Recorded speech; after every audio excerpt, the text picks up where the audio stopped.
Hey there, and welcome to this explainer. If you're tuning in, chances are you're one of Wisconsin's incredible certified nursing assistants. And right out of the gate, I just want to say a huge thank you. You guys literally do the heavy lifting in healthcare, providing that essential, hands-on care day in and day out. But look, while your actual job is incredibly demanding, navigating government red tape to keep doing your job, that shouldn't have to be. Today, we're going to walk through a totally foolproof, comprehensive guide to navigating Wisconsin's renewal bureaucracy so you can get back to doing what you do best. So let me ask you, are you a certified nursing assistant in Wisconsin who's maybe facing a little uncertainty or even dread about renewing your certification? Look, I get it. Keeping track of deadlines and paperwork can feel like a whole separate full-time job. But please don't risk your hard-earned career. We are going to break this whole thing down so that even if you're a complete beginner to the process, you'll leave today knowing exactly the must-know steps to keep your certification valid and active. All right, here's our roadmap for today. We're covering 1. Why renewal matters. 2. The golden rule. 3. A step-by-step guide. 4. Common pitfalls. 5. Your biggest FAQs. And 6. Resources and conclusion. Let's dive right in. Okay, Section 1. Why CNA renewal matters. So why are the stakes so high when it comes to your renewal? Well, Wisconsin actually uses a really unique dual eligibility system. You basically have two types of eligibility, federal and state. Your federal eligibility operates on a strict rolling 24-month cycle. If you want to work in federally certified facilities, we're talking Medicare or Medicaid nursing homes, hospices, or home health agencies, you absolutely must renew every 24 months, no exceptions. On the flip side, your state eligibility, that's indefinite. If your federal status lapses, your state eligibility actually stays active, meaning you can still legally work in non-Medicaid environments like state-licensed hospitals. But, and this is a big but, failing to renew your federal status means immediately losing access to a massive chunk of the job market. So let's make sure that doesn't happen, right? Moving on to Section 2, the golden renewal rule. Okay, so what does it actually take to keep that federal eligibility active? Honestly, it all comes down to the magic number 8. To maintain your federal status, you must work just 8 hours of paid, supervised, nursing-related duties every 24 months. That's it. Just one standard shift within a 2-year window. But here's the catch. The work must be for pay, and it absolutely has to be supervised by a registered nurse or a licensed practical nurse. Volunteer hours? Yeah, they won't count here. This single 8-hour shift is your golden ticket to keeping your certification fully active on the registry. Next up, Section 3, your step-by-step renewal guide. All right, so you've put in the physical work. Now it's time to tackle the digital paperwork to actually lock in that renewal. The good news? Wisconsin has highly streamlined this online through the Testmaster Universe, or TMU portal. It's really a simple 3-step process. Step 1. Log into the TMU portal. You can actually do this up to 90 days before your certification expires. Step 2, click on the Employment tab and select Add Employment Renewal. Here, you just pop in your employer's details and your hours. And Step 3, the TMU system automatically fires off an email to your employer. They just click a link to verify your hours and boom, you are renewed for another 24 months. Oh, and the best part? Submitting this active certification renewal is completely free, no hidden fees to worry about. But wait, what if your employer isn't popping up in the TMU system? Don't panic. There's a really simple manual workaround. You just need to download Form F03211, that's the Wisconsin Nurse Aid Registry Renewal Form, directly from the Department of Health Services website. You fill out Section 1 with your personal details, and then you just hand it over to your supervising nurse or facility admin to fill out Section 2.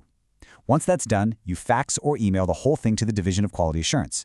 Yes, it takes a tiny bit more legwork, but it completely guarantees your hours get counted. Section 4.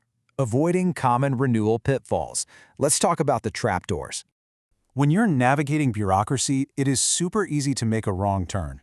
Let's look at the absolute biggest mistake professionals make when trying to renew. Wisconsin uses completely different systems for different nursing roles. The correct portal for you as a CNA is the TMU portal. This is the system that specifically tracks your personalized, rolling 24-month renewal cycle. The incorrect portal? That's the DSPS License E portal. That system is built for licensed RNs and LPNs who operate on a totally different fixed state calendar. If you try to log in and renew your CNA certification through DSPS, you are going to hit a really frustrating brick wall. So just stick to TMU and you'll save yourself a massive headache. All right, Section 5. answering your biggest FAQs. Let's rapid fire through some common questions.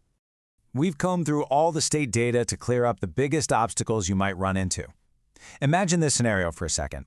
Let's say you took a break from healthcare. The 24-month deadline rolls around, and you simply haven't worked those 8 paid hours. Your federal status officially lapses. Are you completely starting from scratch?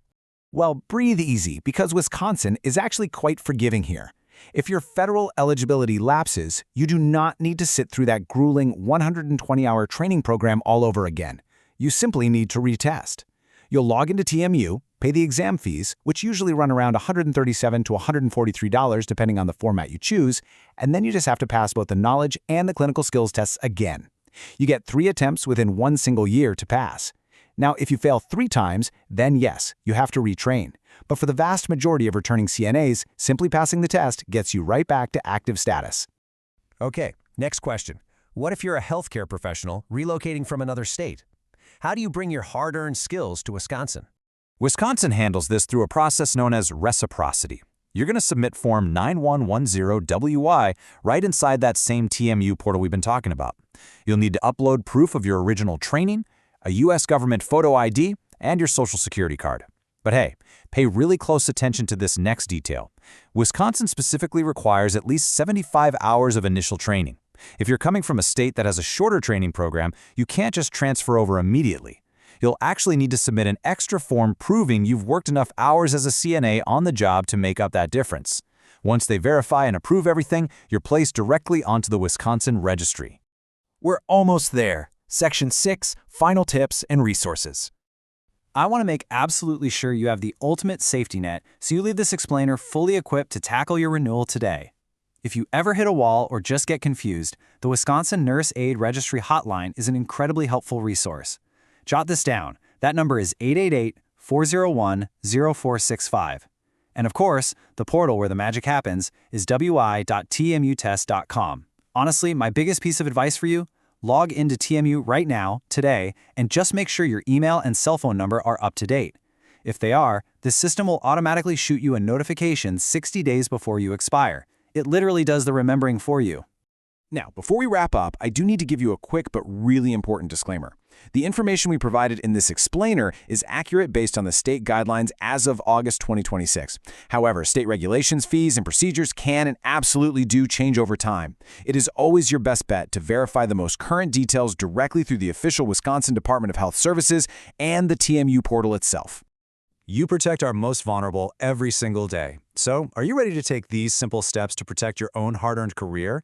You've got the roadmap, you've got the resources, and now you know exactly what to do. Log into TMU, verify those 8 hours, and secure your rightful place on the registry. Thank you so much for learning with us on this explainer, and more importantly, thank you for the incredible, vital work you do out there. Go get that renewal sorted out and keep making a difference.